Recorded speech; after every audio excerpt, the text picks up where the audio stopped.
And then we go on and we read about the fact that this lamb, the Passover lamb, needed to be perfect. It had to be perfect. Exodus chapter 12, starting with verse 5, says this, "Let the lamb be a perfect one, a year-old male." Well, Yeshua was the perfect one. He was without sin. He was without spot. He was without blemish. He was the perfect Lamb of Elohim.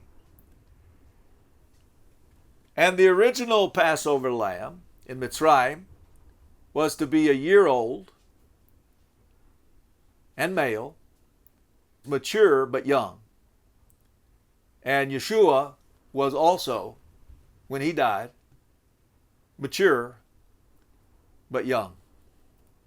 It says, "Take it from the sheep or from the goats, and you shall keep it until the 14th day of the same new moon." So they were to bring the lamb out of the field on the 10th day, and they were to bring it close to home, right there where they lived. And they were to keep it until the 14th day.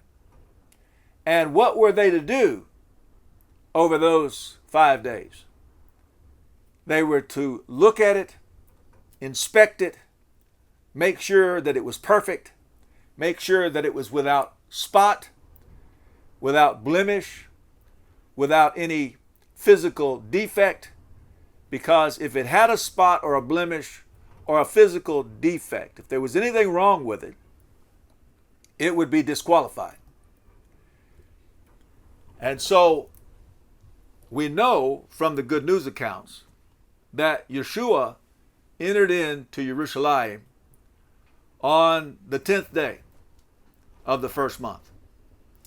And he presented himself in the dwelling place of Yah, in the temple, and there he was inspected. He was tested by the scribes and the Pharisees and the chief priests. And what were they looking for? They were looking for some defect. They were looking for some fault. They were looking for some reason to condemn him. They wanted to disqualify him. The people were crying out, "Hoshiana, Hoshiana." And that praise was reserved for Mashiach. And so they were looking to discredit him, to find a spot, to find a blemish, to find a defect.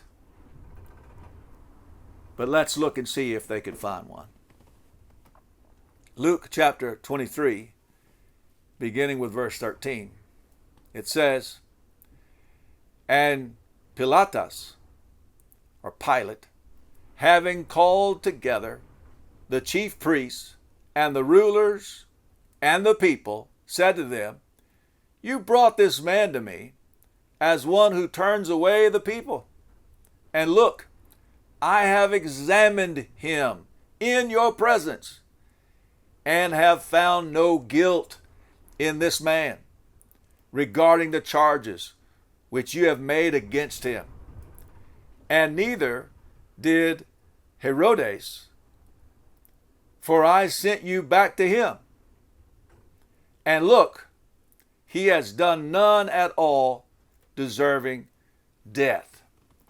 And so the scribes and the Pharisees and the temple priests, they were all looking for a blemish, for a spot, for some sort of disfigurement. They couldn't find anything. And even when they brought Yeshua to the governor, he inspected him. He examined him in their presence. And he found no fault in Yeshua. Yeshua was the sinless, the spotless Lamb of Elohim.